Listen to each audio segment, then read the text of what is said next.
a empezar.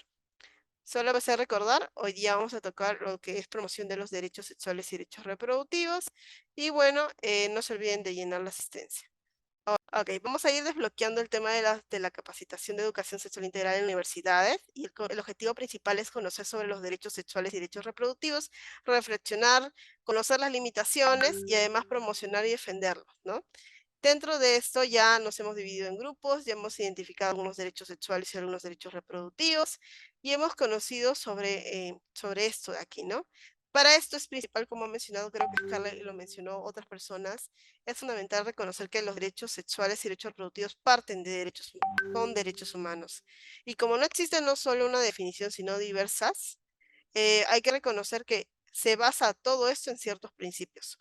Un principio como la igualdad y la no discriminación, un principio de buscar que estos derechos sean universales, que en todo el mundo, hasta donde yo vaya, debería ser respetados mis derechos, es reconocer que son inherentes, que son inalienables, indivisibles, interdependientes e interrelacionados. Sí, Pilar, coméntame, ¿tienes alguna consulta o duda? ¿Qué tal? Buenas tardes, Andreita. Sí, tengo una duda, no sé, quisiera que me la despejes. ¿Cuál es la diferencia entre derecho reproductivo y derecho sexual? Muy buena pregunta, Pilar. Y lo vamos a saber justo en unos minutos. Muy buena pregunta. Y es por eso que como son derechos humanos y hay distintos tipos de derechos humanos, porque ahí, recordando un poquito de la historia, reconocemos que hay generaciones de los derechos humanos.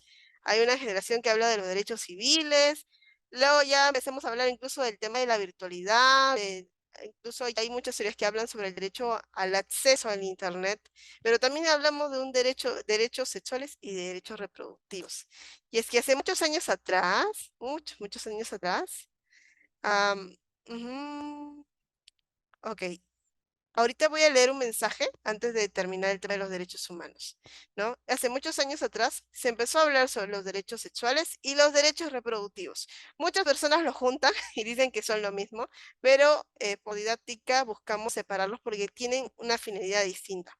Para esto, para hablar de derechos sexuales y derechos reproductivos, solo quiero poner algunos términos específicos.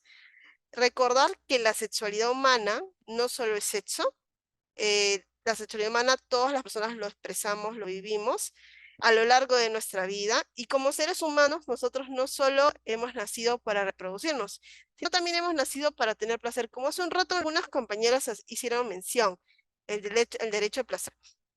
Hay personas que en su vida, hasta el final de sus tiempos, no van a gestar, no van a tener familia, de ese tipo de familias, ¿no? Pero aún así van a ser muy felices, ¿no? Y por eso mismo es parte de los derechos humanos reconocer que existen derechos sexuales y derechos reproductivos. Ahora, para esto vamos a hablar sobre sus definiciones, porque los derechos reproductivos garantizan a todas las personas que tengan la libertad y autonomía para decidir si tener o no tener hijos. Cuántos, cuándo y con qué persona y si lo desean. Acceder a información, acceder a métodos anticonceptivos, acceder a pastillas al día siguiente o anticonceptivo oral de emergencia, acceder a servicios, digamos, bueno, servicios que ya son modernos de asistencia reproductiva para las personas que no pueden gestar o para las personas que más adelante quisieran gestar. Entonces, e incluso las personas que nunca quieren gestar y pues quieren evitar totalmente la posibilidad de dar gestación a otras personas, igual, está en este proceso los derechos reproductivos, ¿sí? Entonces, no es como, es algo muy importante reconocer que solo esto se abarca en derechos reproductivos y que este tema se habló desde el año 1994 en la conferencia del Cairo. En el año de 1994, en la conferencia del Cairo, hubo una gran cantidad de países que se reunieron.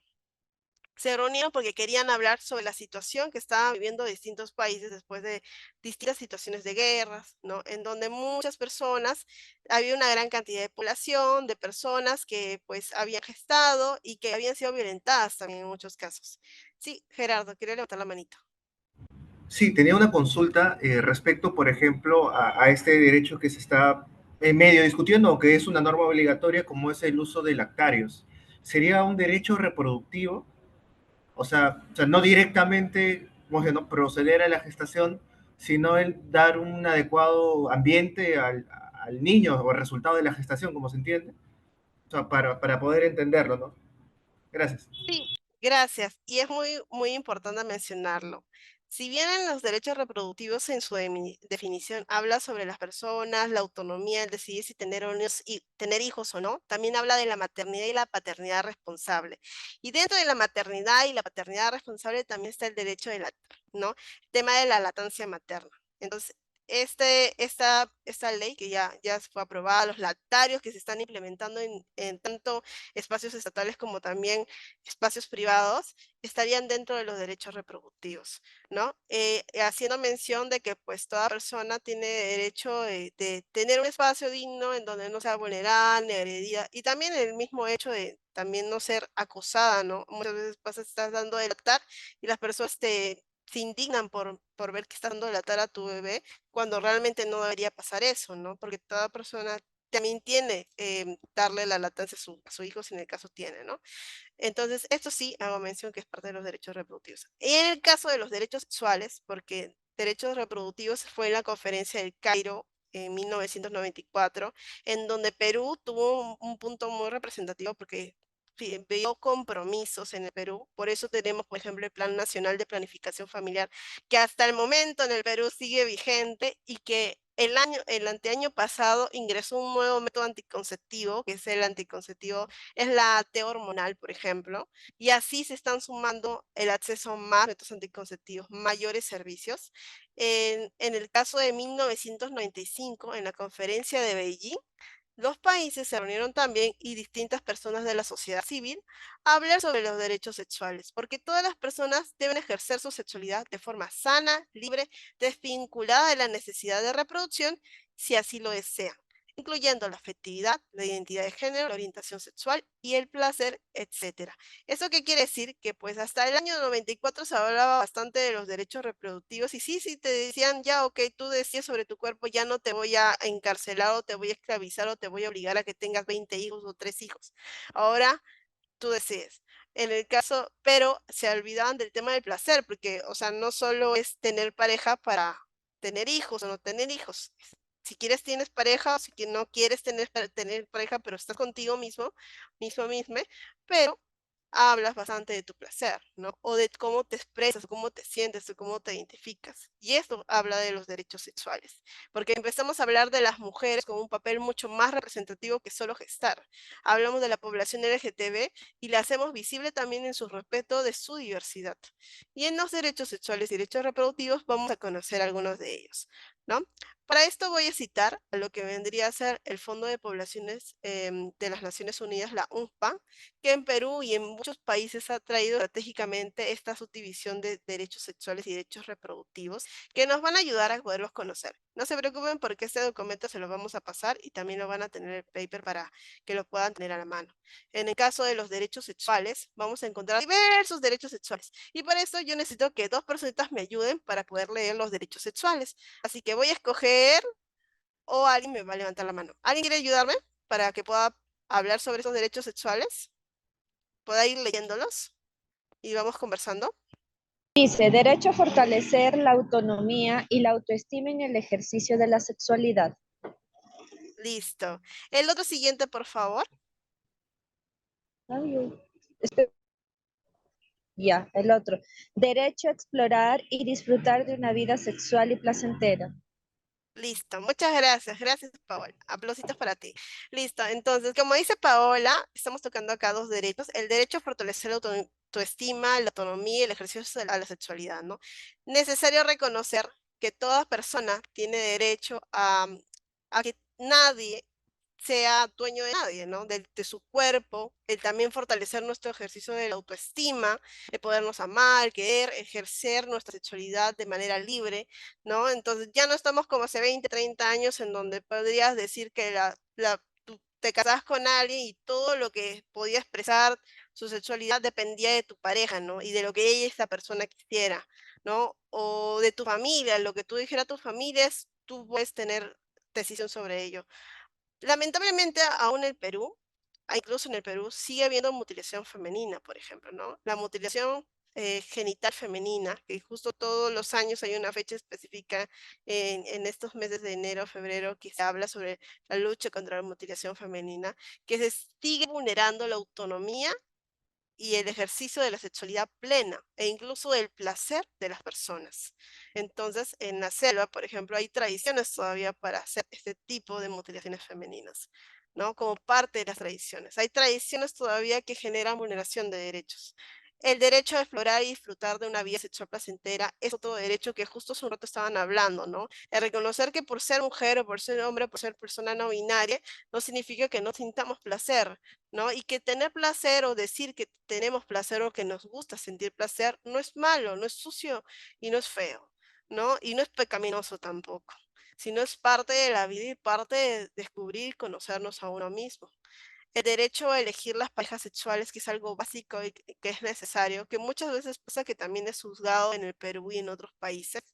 El derecho a vivir la sexualidad sin ningún tipo de violencia, que es algo que vamos a trabajar durante todo este curso, el buscar que en las universidades se implemente la educación sexual integral con un enfoque que busque visibilizar la lucha contra la violencia basada en género. El derecho a tener relaciones sexuales consensuadas, que muchas veces pasa que en situaciones como las verbenas, por ejemplo, hay relaciones sexuales que no son consensuadas, producto de dopar a personas, ¿no? O personas que han sido, que están ebrias, ¿no? O que no, que han tenido alguna situación que están en estado de inconsciencia. Muchas personas se llegan a aprovechar de estas situaciones, ¿no? Y eso pasa tanto en universidades como también a nivel nacional en distintos espacios. El derecho a decidir libre y autónomamente cuándo y con quién se inicia una vida sexual, que es algo muy importante, que nadie te obliga a iniciar una vida sexual porque lo vean como moda, o porque lo vean que tus amistades lo pasan, o porque crean que eres de un LGTB o no eres LGTB, sino realmente cuando tú desees, cuando te sientas cómodo, cómoda, cómodo, ¿no? El derecho a decidir sobre la unión con otras personas, ¿no? Que es decidir uno mismo con quién se quiere unir y cuándo y cómo. El derecho a vivir y expresar libremente la orientación sexual e identidad de género, que es algo que todavía seguimos trabajando, porque a pesar de que hay ordenanzas, que hay proyectos de ley, que hay muchas leyes que hablan sobre la violencia basada en género, que incluye a la población LGTB, seguimos viendo situaciones de discriminación de todo tipo, e incluso en las mismas universidades y en los espacios de los mismos colegios. eh, Tanto virtuales como presenciales, con el respeto de la identidad de las demás personas, ¿no? Aún hay problemas para poder presentar o hablar de las personas con su nombre social, de las personas trans, por ejemplo, ¿no? Y es una lucha constante de muchas colectivas de las universidades y de los espacios de la sociedad civil que quieren hacer visible el respeto también de los derechos de todas las personas. El derecho también a la protección y la prevención de infecciones de transmisión sexual y embarazo no deseado. Creo que ese es uno de los derechos también muy vulnerados, porque si bien en el Perú, como hemos mencionado, hay un plan nacional, existe un plan nacional, lo vamos a ver también, que habla sobre planificación familiar, se llama Norma Técnica de Planificación Familiar, que fue aprobada y visible desde el 2015, pero que tiene bastante trayectoria de distintos proyectos. Eso no significa que aún siga habiendo trabas internas desde los mismos profesionales de salud que hacen no dar acceso adecuado a las personas, desde los mismos sesgos o forma de pensar de los mismos profesionales hasta las mismas limitaciones del Estado en los productos. Entonces, ¿de qué sirve que tú tengas derechos si las personas que nos deben hacer respetar los derechos no lo cumplen?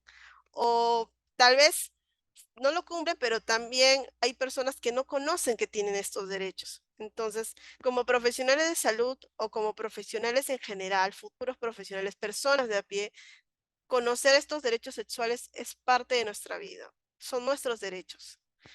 Acá dice, inclusive la norma técnica cuenta con algunos sesgos para la...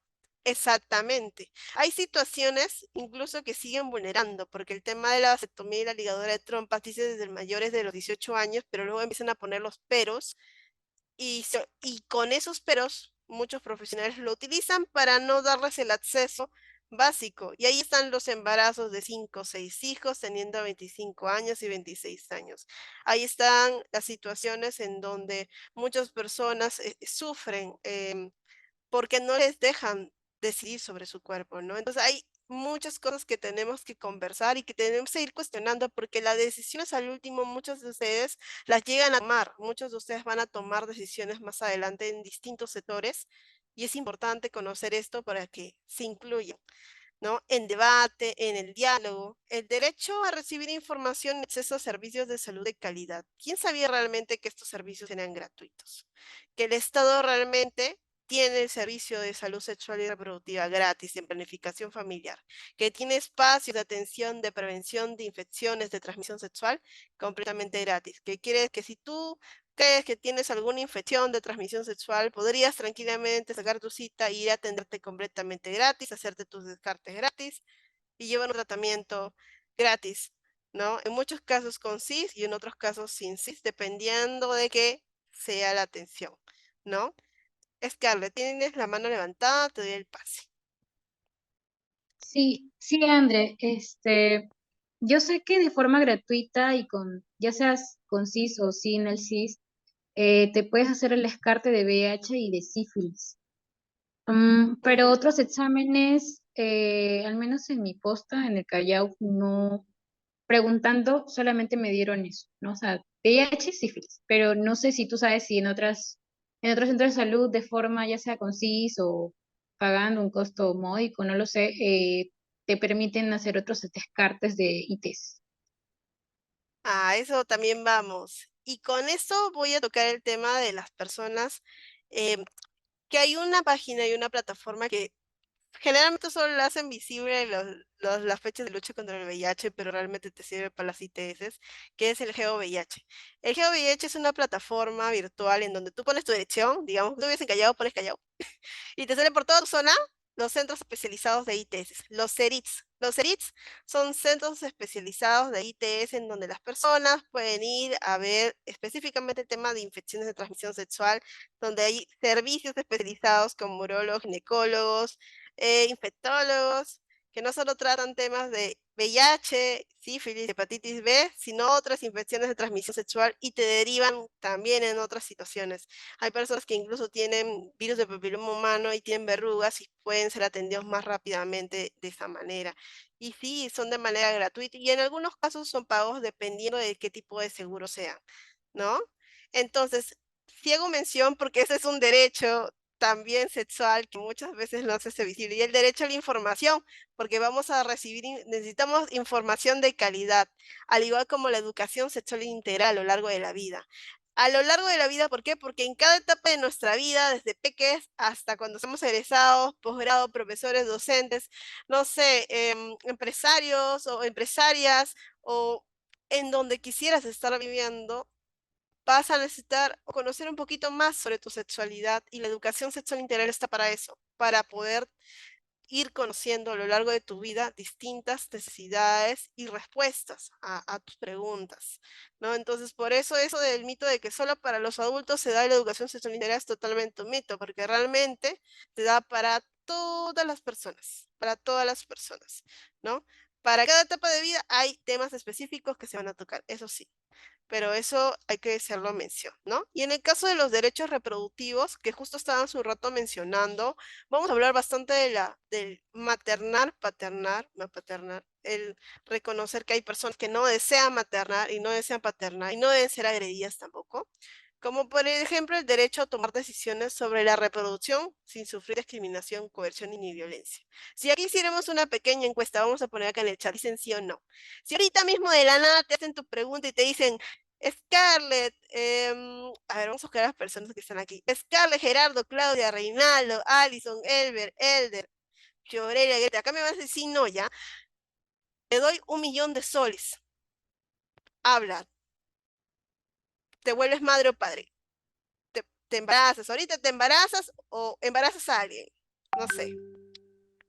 ¿Sí o no? ¿Aceptas sí o no? ¿Quieres ser madre o quieres ser padre? Ahorita, en esta situación, en estos momentos. Yo la verdad que no. Yo pongo no. 1.000.000 de soles sí acepto. Por 1.000.000 de soles, ¿ah? 1.000.000 de soles. Te doy, el cash, el cash, el cash. 1.000.000 de soles. Acá hay gente que dice, acá sí acepto. Ya, está bien, Gerardo. Gerardo ya está planificando, ya, 1.000.000, ya sé dónde llevar 1.000.000 de soles. No, biológicamente no puedo, soy gay. Ok, está bien. Pero pues, se puede adoptar. Incluso ya adoptar también. No importa. Incluye también adoptar, ¿ah? Por si acaso. Adoptar también. Sí, no, no. Ok, ya. La mayoría va a decir que no. Sí, o gestación por situación. Exacto. Entonces, adoptar sí o gestación. Ajá, adoptar tal vez. Ok, adoptar tal vez. Entonces, muchas personas van a decir sí, muchas personas van a decir que no. Pero es decisión y es la decisión tuya, ¿no? Nadie tiene que empezar a mirarte y decirte, oye, ¿sabes qué? ¿Pero por qué lo haces? ¿Por qué no lo haces? O decir, oye, pero tú no debes gestar. O te dicen, oye, pero cuando justas puedes cuidar a tu perro, ¿cómo vas a tener un hijo? O al último decir, no, deberías tener varios hijos. Nadie, nadie, porque es la decisión tuya, ¿no? Sobre tu cuerpo, ¿no? Y debe ser, sobre todo, algo que tú planifiques y que tú desees, ¿no? Que nadie venga a presionarte, ¿no? Como antes pasaba que, pues, años atrás sí había mucha presión. Por ejemplo, mi abuelito, que paz descanse, tuvo 37 hijos. 37 hijos con 3 personas distintas. Y muchas de esas parejas no querían tener hijos. Entonces, esa situación nos deja pensando, ¿no? ¿Cuántos de estos hijos fueron planificados porque quisieron o fue por presión social? El derecho a decidir libremente si se desea o no tener hijos o hijas es importante, porque acá en el Perú hay una normativa que acabamos de verla, que es parte de la ley desde 1924 que habla sobre el derecho al aborto, pero que en muchos casos pues no se cumple, ¿no? Entonces, el que todos decidamos libremente si deseamos o no tener hijos sin imposición de alguna persona es importante. El derecho a decidir sobre el número de hijos o hijas que deseamos, ¿no? Y el espacio y el tiempo entre embarazo y otro, ¿no? Si bien hay una recomendación que es cada 2 años, se recomienda como mínimo que se tenga para poder tener una gestación, va a variar también de las experiencias de cada persona, ¿no? Y es importante reconocer que cada uno tiene ese derecho de decidir cada cuánto quiere tener los hijos. El derecho a decidir sobre el tipo de familia que se quiere conformar, ¿no? Hace muchos años atrás se veía muy mal de que seas madre soltera o padre soltero y que te cases de nuevo con otra persona o que te obliguen a casar con otra persona para que no se vea mal que estás solo, ¿no? Pero hoy por hoy podemos reconocer que existen distintos tipos de familia, existen familias monoparentales, por ejemplo, ¿no? Que tranquilamente ejercen muy bien su rol de familiar y hacen evidencia los derechos humanos, ¿no? También de las demás personas. Entonces, hay distintos tipos de familia y cada familia es única y diversa. Y aún así, después de todo, nadie debería juzgar.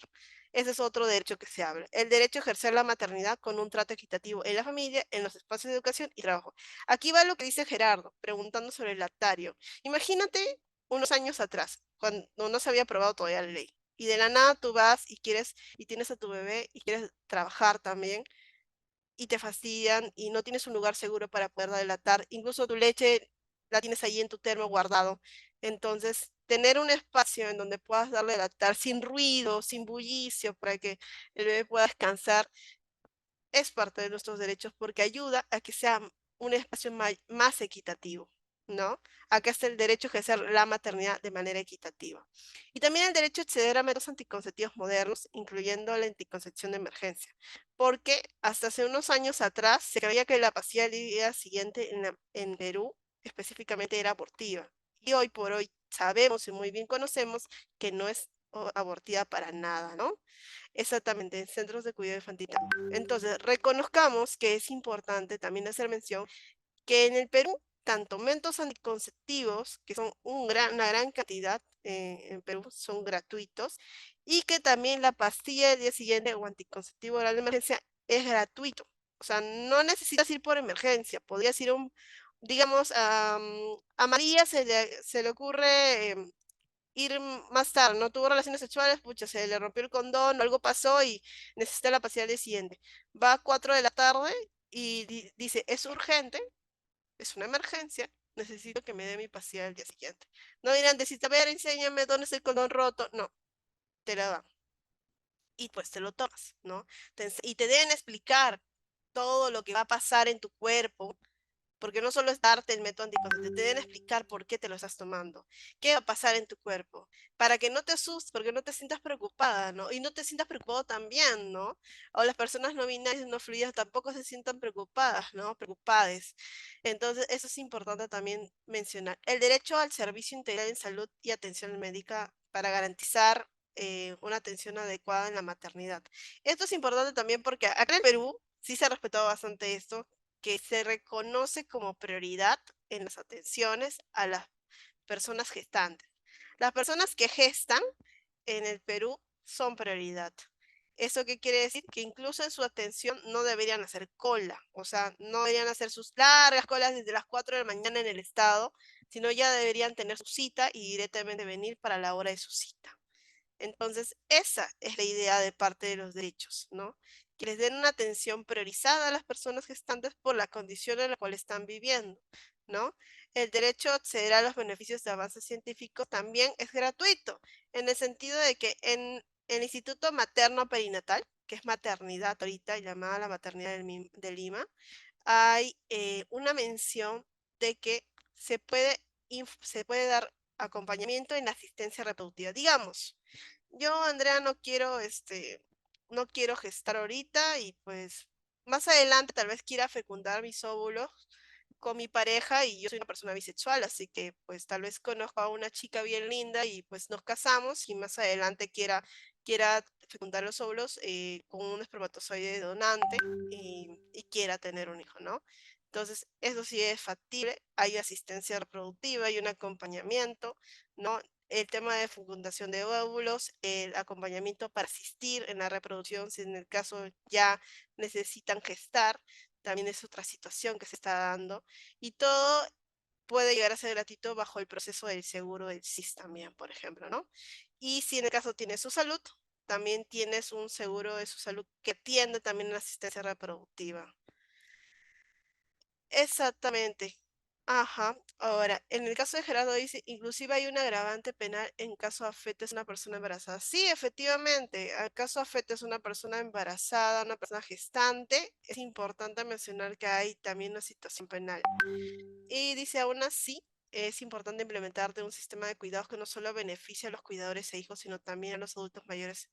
Sí, es importante. Quiero hacer mención que si hemos hablado de los derechos sexuales y derechos reproductivos, también en los derechos sexuales hablamos de las personas adultos mayores, porque hay un cuestionamiento muy grande de que se crea que porque ya pasaste a una edad de 50, 60, 70, 80 años, tu vida sexual no es placentera, cuando sí lo es. Y en el caso de la reproducción, es muy importante mencionar que hemos tenido casos en Perú de personas de 60 y 70 años que han gestado. Y es por eso que hay muchas personas, dependiendo de la genética, que pueden llegar a gestar hasta mucha edad. Así que toda esta situación de las edades va de la mano con un acompañamiento en orientación. Y esto va también al derecho a acceder a información de calidad que nos permita tomar decisiones de manera preventiva en embarazos no deseados, anticoncepción inmediata y también, si en el caso, el aborto o el parto, ¿no? Entonces, sí, para dar información de ello, hay muchas situaciones del Sistema Nacional de Cuidados que justo Scarlett también está mencionando, em, que debería buscar el beneficio de las personas en situación de vulnerabilidad. La población en situación de vulnerabilidad en el Perú es muy grande. Cuando hablamos de un enfoque interseccional, que eso va a ser en otro de los temas con otra ponente, vamos a empezar a cuestionar cómo el Estado todavía no implementa un enfoque interseccional para tomar en cuenta población en situación que ha sido vulnerable no porque sea vulnerable, sino porque el mismo Estado, bajo sus reglamentos y sus áreas, ha hecho de que no se le dé el respeto de sus derechos correspondientes, ¿no? Dependiendo de ciertas situaciones. Entonces, como ir para jugando, voy a preguntarles aquí, ahí sí me van a decir si es que es un derecho sexual o un derecho reproductivo. Fortalecer la autonomía y la autoestima del ejercicio de la sexualidad, ¿es un derecho sexual o es un derecho reproductivo? ¿Qué ustedes consideran que es? Ya hemos hablado hace un rato de eso, ¿no? Hemos dividido derechos sexuales y derechos reproductivos. Fortalecer la autonomía y la autoestima del ejercicio de nuestra sexualidad. Derecho sexual. Ya, ahí está. Muy bien, derecho sexual. Listo. Nos vamos para el siguiente. Derecho a vivir la sexualidad sin ningún tipo de violencia. ¿Es un derecho sexual o un derecho reproductivo? También, muy bien, sexual, genial. Vamos para el siguiente. Derecho a decidir libre y autónomamente con cuándo y con quién inicio mi vida sexual. ¿Derecho sexual o derecho reproductivo? ¿Qué considera? Derecho sexual, ahí hay una persona que dice derecho reproductivo. Recordemos que iniciar nuestra vida sexual no significa que tengamos que también iniciar nuestra vida reproductiva y queramos reproducirnos. Podemos tener relaciones sexuales sin necesidad de llegar a tener un hijo, una hija, un hijo, porque recordemos que nuestra vida sexual también va de la mano con el placer, ¿no? Está muy bien, listo. Ok, Vamos con el siguiente. Acá. Derecho a decidir sobre la unión con otras personas. ¿Derecho sexual o un derecho reproductivo? Ok, derecho sexual. Listo, listo, listo. Ok, nos vamos con el siguiente. Ok, derecho sexual. Derecho a explorar y a disfrutar de una vida sexual placentera, que hace un rato hemos estado hablando del placer bastante. ¿Derecho sexual o derecho reproductivo? Ya, derecho sexual. Derecho sexual, derecho sexual. Listo, vamos con el siguiente. Muy bien. El vivir y expresar libremente nuestra orientación sexual e identidad de género, ¿qué sería? ¿Derecho sexual o derecho reproductivo? Ya, derecho sexual. Listo. El derecho a la protección y prevención de infecciones de transmisión sexual y embarazos. ¿Es derecho sexual o un derecho reproductivo? A ver, vamos a ir. Ok, ok, ya. El acceder a protección de infección de transmisión sexual va de la mano con el tema de derecho sexual. Y el reconocer de recibir protección para prevenir embarazos no deseados va a lo derecho reproductivo. Así que es un derecho sexual y un derecho reproductivo. Listo. El derecho a recibir información a servicios de salud de calidad sobre nuestra sexualidad, sobre ningún tipo de discriminación, algo más amplio, ¿sería un derecho sexual o un derecho reproductivo?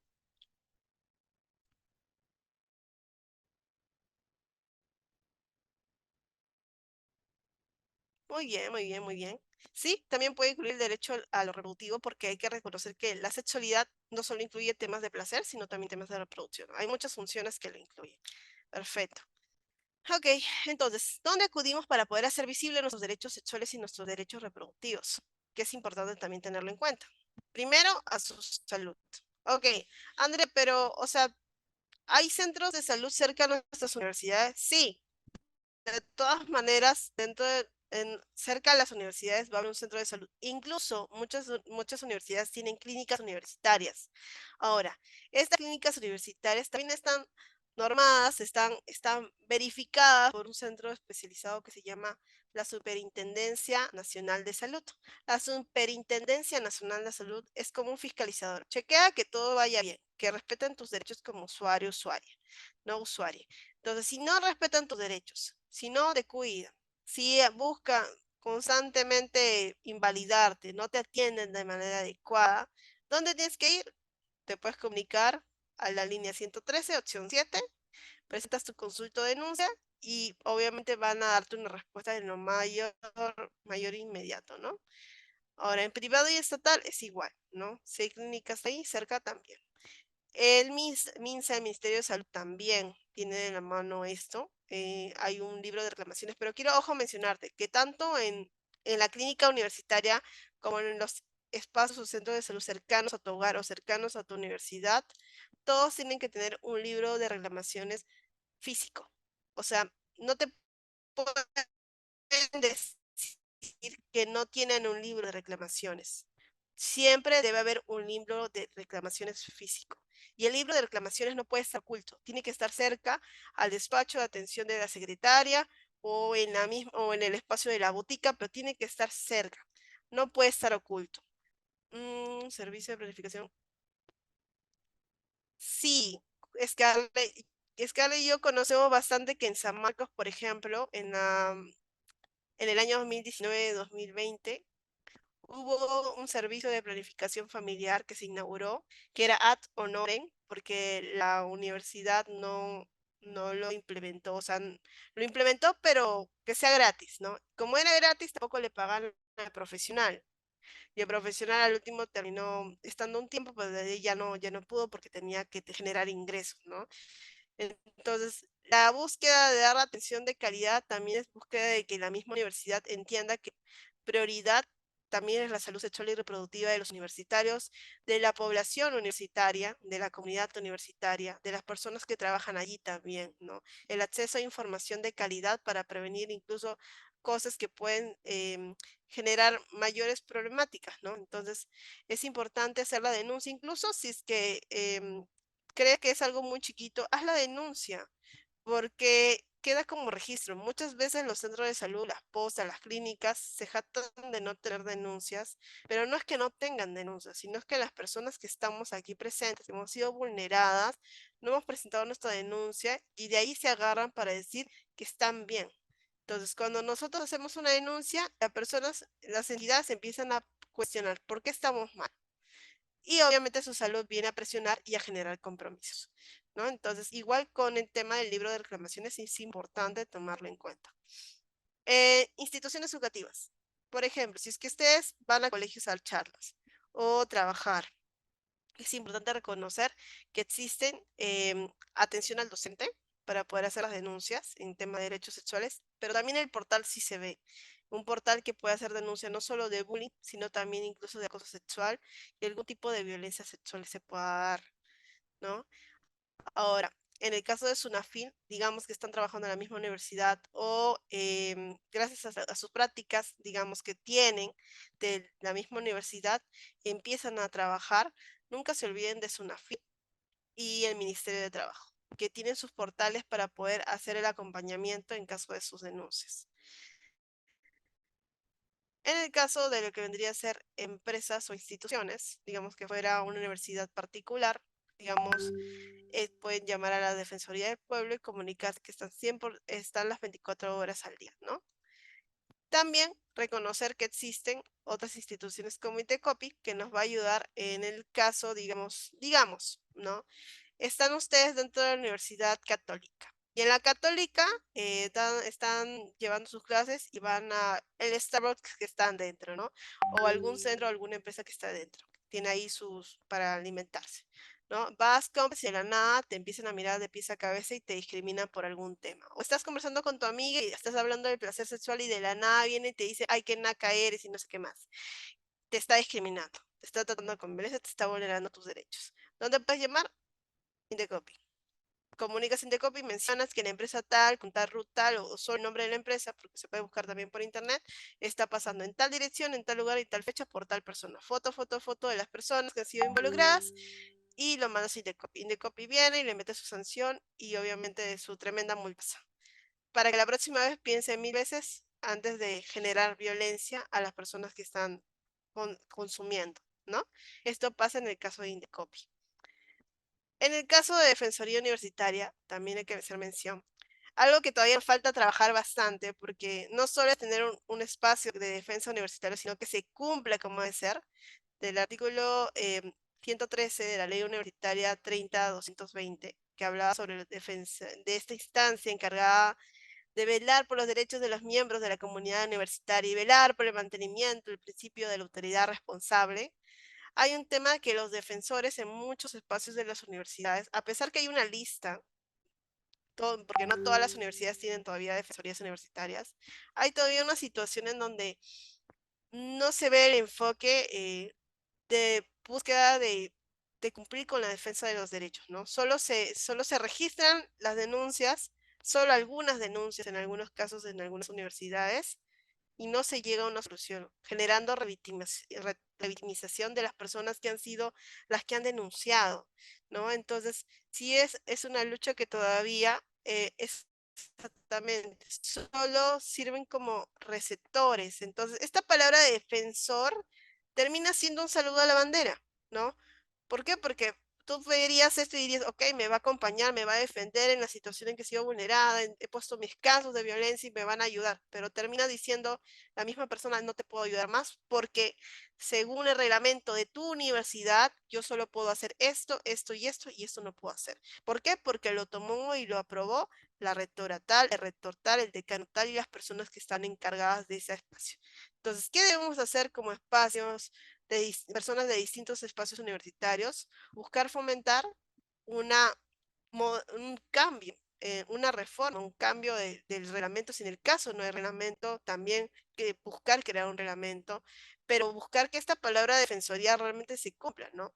Y haga que realmente las personas que están dentro de la universidad sientan que es un espacio seguro, ¿no? Entonces, esto sí lo dejo como un hincapié muy importante porque durante todo este durante todo este curso vamos a hablar de muchas cositas. Entonces, ya hemos hablado sobre el tema de las defensas, sobre los estudios, sobre los derechos sexuales y los derechos reproductivos. Ahora vamos a hablar de casos. Para estos casos, hago mención que pues eh, voy a dividirlos en grupos. Creo que solo en unos 3 grupos nada más. Gerardo, los puedes dividir en 3 grupos a las compas. Los vamos a dividir en 3 grupos y les voy a dar casos. Acá están los casos. Se los voy a pasar por el grupo. Sí, son solo 3 casos. Analícenlos, háblenlos, convérsenlos. Les voy a dar 5 minutos. 7 minutos. 7 minutos. 6:34, 6:75 les estaría dando eso. Y solo pedirles de que la siguiente pregunta sería nada más. ¿Qué derechos sexuales y derechos reproductivos consideras que han sido vulnerados? ¿Y qué harías si estuvieras a su lado de esa persona? ¿Qué le dirías? ¿No? ¿O qué le dirían ustedes? ¿No? Entonces, solo para eso. En el chat de WhatsApp voy a enviar los casos, pero por si acaso, si en el caso hay alguien que no esté en el chat de WhatsApp, voy a pasarlos ahorita mismo. Así que antes de que se vayan, voy a pasar. Para el grupo del caso 1 es este, es el caso de Andy, que es gay, tiene 17 años, recién ingresó a la universidad. El caso 2 es este de acá, que es de Juana. El caso 3 es de Eduarda, que está con sus amigos en la verbena. No, Eduardo. Entonces, los voy a pasar en pantallazos al grupo de WhatsApp y se van agrupando, por favor. Ya, el caso 1 es, Andy es gay y tiene 17 años. Recién ingresó a la universidad y desea protegerse para sus relaciones sexuales. Acude al servicio de planificación familiar para solicitar orientación en la clínica universitaria. El profesional al atenderlo piensa que es heterosexual y le dice que debería venir su enamorada porque solo las mujeres son las responsables de los embarazos y que por eso no lo atenderá. Además, es menor de edad y que no quiere tener problemas con la justicia. Bueno, según hemos consensuado en el grupo, según la norma técnica, a partir de los 14 años no se necesita autorización de ningún adulto para poder acudir a los centros de asistencia al adolescente, ¿no? Para poder recabar información o métodos anticonceptivos. Por esa parte no va a tener ningún problema con la justicia, que es algo que bastante desconocen en muchos centros, incluso hospitales. Ya he tenido casos acá en acompañamiento a algunas adolescentes, en asesoramiento, ellos me manifiestan que no les quieren dar los métodos anticonceptivos porque piensan que van a tener problema con la justicia, que tiene que ser con un adulto, que tienen que ir. Y a partir de los 14 años no necesitan ir con un adulto, tienen que ir, pueden ir solos o solas, soles, ¿no? Aquí en este caso se están vulnerando varios derechos, tanto sexuales como reproductivos, como por ejemplo el derecho de acceder a una educación sexual, ¿no? También el derecho a su identidad de género, que tiene que ser respetado, a ejercer la sexualidad con autonomía, ¿no? Y, mejor dicho, contar con información sobre el cuerpo, la sexualidad y la capacidad reproductiva. También se le está negando el derecho de contar con información adecuada y suficiente acerca de la reproducción. También a recibir información acerca de los beneficios, riesgos y efectividad de todos los métodos anticonceptivos y la prevención de embarazos no planeados. A tener, bueno, a la asistencia integral para el control, bueno, eso ya no le corresponde a él. En fin, son varios derechos sexuales y reproductivos que se le están vulnerando al personaje del caso 1, ¿no? No sé si mis compañeras, compañeros tienen algo más que acotar. Es que asumir que una persona, bueno, que un chico es heterosexual es trabajar bajo un enfoque heteronormativo. Y todo lo que los mandatos sociales acompañan a este enfoque de concepción sobre lo que implica los roles de género y lo que somos como seres humanos y sociales, ¿no? Eso básicamente, asumir un rol de género, una orientación sexual bajo este enfoque heteronormativo también es violento para las personas que pueden acudir en busca de información desde el desconocimiento, desde el temor justamente también, para poder ser orientados y ser educados, porque como dijo mi compañera, vulneran el derecho de educación, derecho a la información y derecho a la identidad. Entonces, solamente acotar ese pedazo. Entonces, como menciono, es importante lo que menciona Daisy y también Rubia. Hay una gran cantidad de vulneración de derechos. Ha dicho algo muy interesante que es el tema del sistema heterosigénero normativo o el heteronormatividad. Y es que para las otras personas que tal vez no tienen estos conceptos muy claros, la heteronormatividad o el heterocisgénero normatividad es, digamos, en el Perú y en muchas partes del mundo, las normas, los reglamentos, las actividades, las acciones que se hacen van relacionadas a normas que solo se van en un enfoque heterosexual, en personas completamente cisgénero, en personas que no incluye a todas las personas en su diversidad.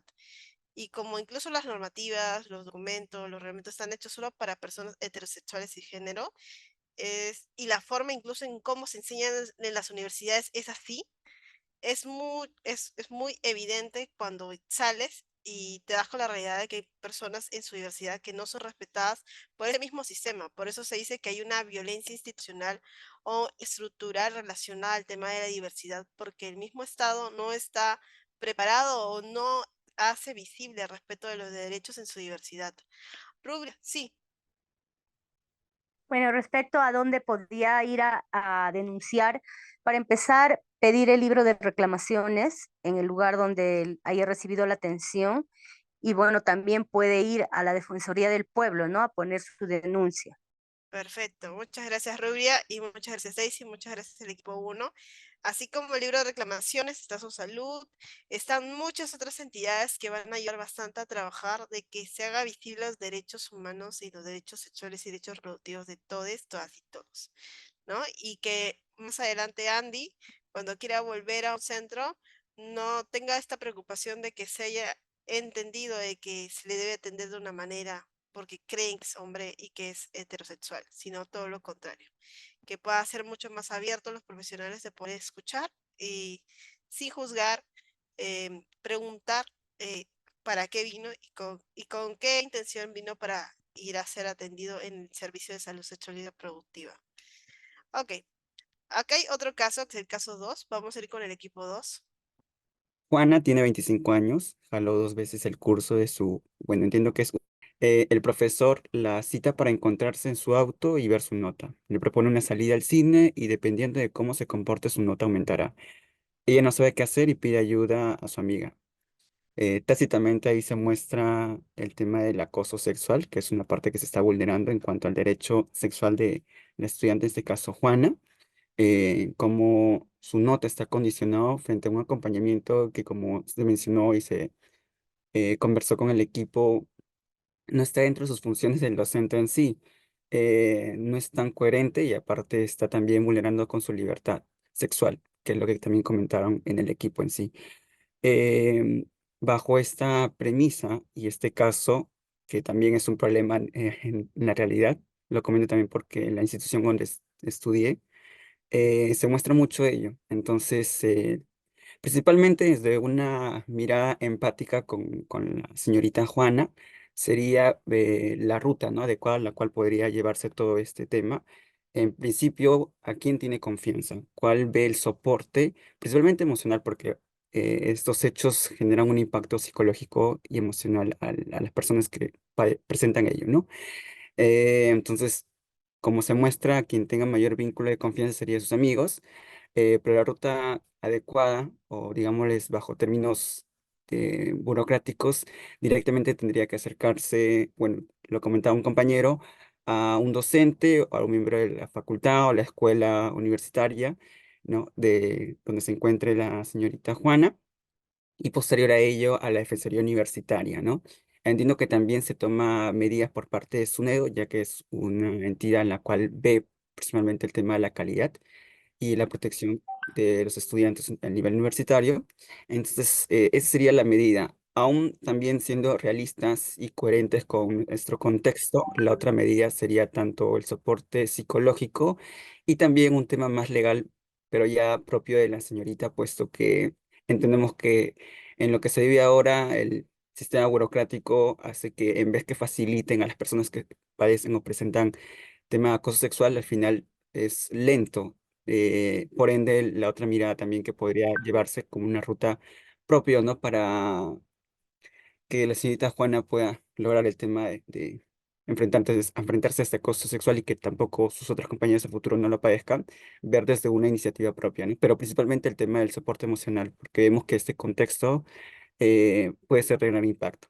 Eso es lo que hemos discutido. No sé si mis compañeros y compañeras del equipo quisieran agregar algo. Gracias por su atención a todos y a todas. Muchas gracias, Fer. Muy completo como los otros equipos también que han estado conversando.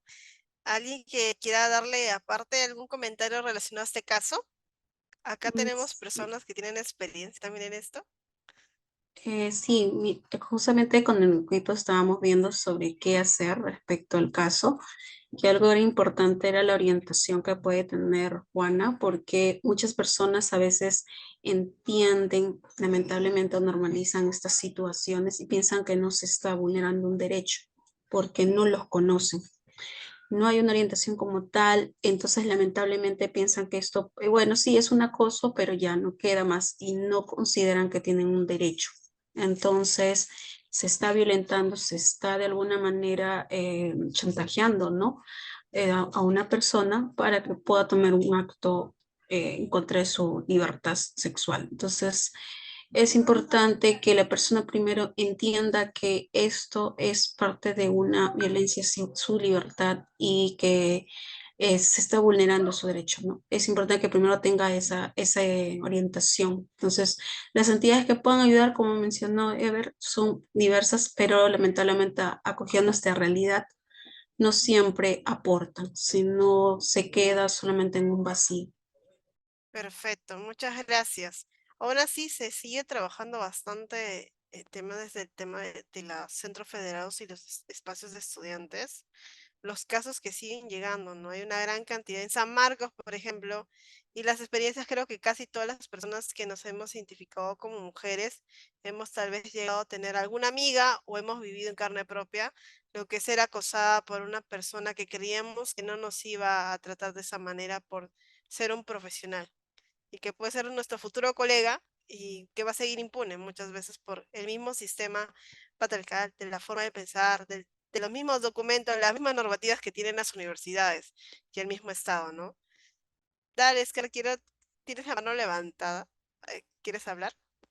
Sí, solo que como en mi computadora está en inglés, no sé dónde es la opción de levantar. Ya, pero quería justo agregar a lo que comentaba tanto Fiorella como tú, André. Bueno, sobre lo que comenta Fiorella, es importante que las personas que pasan por este tipo de situaciones, además de comprender que están viviendo una situación de violencia, y es difícil porque depende mucho del proceso personal de cada persona, eh, de aceptarse ya sea como víctima o como sobreviviente de una violencia. Y eso es algo que ya sea desde un acompañamiento social o de amistad, ¿no? De estar cerca de esta persona que ha pasado por este tipo de situaciones, va a necesitar de todas maneras que pueda ser soportado por un profesional de la salud, en este caso de psicología. Eso que como que quería acotar en este caso, porque al menos yo puedo compartir un poco de mi experiencia y los acompañamientos no son nada sencillos, son dependiendo del nivel de gravedad, son difíciles, no voy a decir más palabras. Y sobre lo que comentaba Sandra, sí, pues ya de forma comunitaria, a nivel estudiantil, las compañeras y compañeros pues se organizan para soportarse, resguardarse, acompañarse ante este tipo de situaciones, ¿no? Y es importante que las entidades de la universidad que tengan un cargo, quienes puedan tomar una decisión y cambiar la situación, pues sepan de esa realidad, ¿no? Que existe, ¿no? Ya sea, si existe o no una entidad que vela por los casos de violencia, de todas maneras, cada semana, cada mes, cada año se van a presentar casos de violencia, ¿no? No solamente por estudiantes, no solamente por docentes, también por trabajadores y entre otros más, ¿no? Y ya, eso nada más quería comentar. Muchas gracias. Es muy importante escuchar la voz de ustedes porque son nosotros los que hemos vivido, en general todos los que estamos acá presentes, hemos vivido distintas experiencias que enriquecen temas relacionados a derechos humanos y sus vulneraciones. Y con esto también vamos con el último caso, que es el caso 3, que justo va con otras personas que no son docentes. El caso 3 va de la mano con el equipo. A ver, vamos a ver la persona del equipo. El equipo 3 está conformado por Alison, Claudia, Gretel, José y Paola. ¿Quién del el equipo extenso va a hablar? Ah, ok. Eduardo estaba con sus amigos en la verbena y le dieron algo en su bebida. Al despertar se ve como el señor de seguridad de su universidad le roba su billetera y lo empieza a tocar. Él huye, no sabe qué hacer, tiene miedo de que crean que es gay y no le hagan caso porque es hombre. Bueno, creo que en este caso eh, se evidencia también los efectos del machismo en nuestra cultura, que muchos hombres no tienden a denunciar cuando son víctimas de violencia sexual, debido a que pues piensan que los van a tomar como ahí mismo lo mencionan, como gays. Eh, Eso conversamos y bueno, aparte de eso se ve que existe también una relación de poder porque es un trabajador de la universidad y eso es algo que también creo que no se mencionó en el caso anterior, que cuando es un estudiante contra un docente, contra personal de la universidad, es muy difícil porque lo lógico es que siempre le van a dar la razón al docente o al personal de la universidad. Es muy difícil que le crean al estudiante. Y se dan los casos de que muchos estudiantes tienen que abandonar la universidad o dejan la carrera por ese temor, ¿no? Porque a veces que los docentes tomen represalias o que la misma universidad tome represalias en contra de ellos por haber denunciado. Ok, hola. También creo que se vulnera el derecho en cuanto a la libertad sexual, porque el hecho de que una persona te toque sin tu consentimiento va contra tu derecho a elegir libremente con quién relacionarte, ¿no? En este ámbito sexual. Y sobre ello creo que también existe mucho el estigma o incluso qué van a pensar de mí las demás personas, porque probablemente muchos de los casos que se ven en la universidad, como los más conocidos o algo así, están relacionados con mujeres, incluso se vulnera también el derecho a la identidad sexual, ¿no? Porque ahí se menciona, van a creer que soy gay quizás, ¿no? Entonces, eh, por esos puntos yo también diría que existen muchos estigmas en la sociedad respecto a cómo van a pensar de ti, porque lo que te está pasando, porque a ti tú eres un hombre, ¿no? Entonces se tiene este prejuicio de que, bueno, los hombres que no les suceden estas cosas, quizás no es como tú lo contaste y es muy probablemente que pues se callen este tipo de casos porque la misma sociedad o la misma universidad no promueve canales o medios por los cuales también no existan estos estigmas, ¿no? Eso sería de mi parte. Gracias. Muchas gracias. Y siguiendo también el hilo, Gretel también ha comentado, mencionando de que no puedo hacer el audio, pero que lamentablemente Eduardo, según también lo que menciona, tiene sesgos machistas que generan una masculinidad frágil. Se puede ver la vulneración de la autonomía corporal de parte de los supuestos amigos y la libertad sexual de parte del trabajador de seguridad. Lo ideal sería que se dirija a los gremios de género de las escuelas o facultades porque está la compañera en la puede estar acompañado en la denuncia, la Defensoría Universitaria, para que inicie la investigación. Lo ideal también sería que busque ayuda y soporte emocional. José dice, es muy importante el soporte emocional. Sí, es evidente el tema, en todo espacio, toda situación de vulneración de derechos, siempre es importante el tema del soporte emocional y el acuerpamiento, el acompañamiento de las personas que están a tu alrededor, tener un espacio que te acompañe, porque incluso al no hacer una denuncia o hacer una denuncia, va a haber repercusiones en tu salud mental, totalmente. Y en el caso de Eduardo, el guardarse esta situación y decir, ¿sabes qué? No lo voy a decir porque no quiero tener problemas, no quiero que me vean mal, ya de por sí ya va a generar repercusiones en su vida. Y si hace la denuncia, también están las otras repercusiones. También los estereotipos de las personas, de creer que porque solo las personas que te tocaron en algún momento, ahí te vas a convertir gay. Que también es una desinformación sobre la población LGTBIQ+, ¿no? Entonces, hay muchas cosas que están en estos tres casos que nos hablan bastante sobre estos derechos que han sido vulnerados. Y cómo como personas, estudiantes de la universidad o personas que ya han sido egresados, nos damos cuenta de la necesidad de poder generar información, porque personas ingresan, estudian, se mantienen dentro del espacio y van a seguir replicando muchos de los comportamientos que han sido manteniéndose, ¿no? Entonces hay que buscar esta sensibilización colectiva sobre la educación sexual integral y sobre sus derechos y los derechos de otras personas, sobre el consentimiento y sobre la defensa de estos derechos. Y reconocer que el caso 3 incluso debería llegar no solo al tema de la defensoría, sino un tema penal, ¿no? Al hacer los dos juntos, el tema penal, la Defensoría del Pueblo, para que pueda trabajar y generar presión. Lamentablemente las universidades y muchos institutos, mientras que no hay una presión de por medio de instituciones externas, muchas veces no lo ven como algo prioritario, porque tienen muchos otros problemas, pero consideran que eso no es prioridad, hasta que realmente las personas generan que se haga prioridad.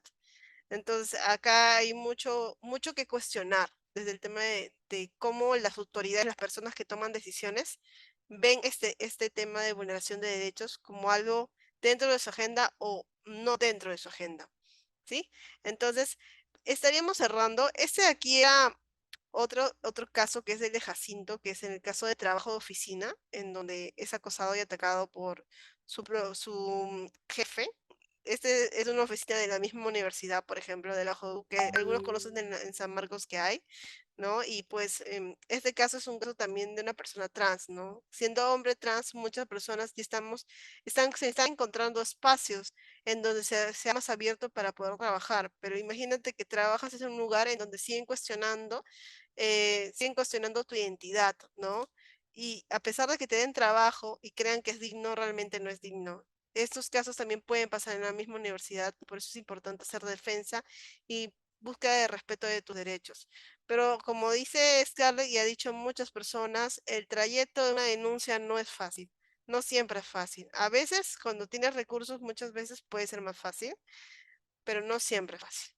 Entonces hay que ir en grupo, en equipo, para poder hacer una defensa completa de nuestros derechos y hacer evidencia de ello, ¿no? Entonces, cerrando este espacio, ya siendo las 7:03, agradezco nuevamente la disponibilidad que ustedes han tenido para esta primera sesión, que es, luego van a venir otros ponentes, otras personas que van a tener una dinámica distinta, pero es importante reconocer que esto es algo base que todos debemos tener, el conocer nuestros derechos sexuales y derechos reproductivos, el reconocer que por derecho tenemos lugares en donde tenemos que solicitar que nos defiendan, y al hacer visible que nuestra voz tiene mucho poder, al igual que también nuestra colectividad y el acuerpamiento que podamos dar, ¿no? Entonces, un gran abrazo a ustedes, a todas y todos, y espero que pues esta sesión haya sido muy abierta para que podamos cuestionar y conocer un poco más de este tema.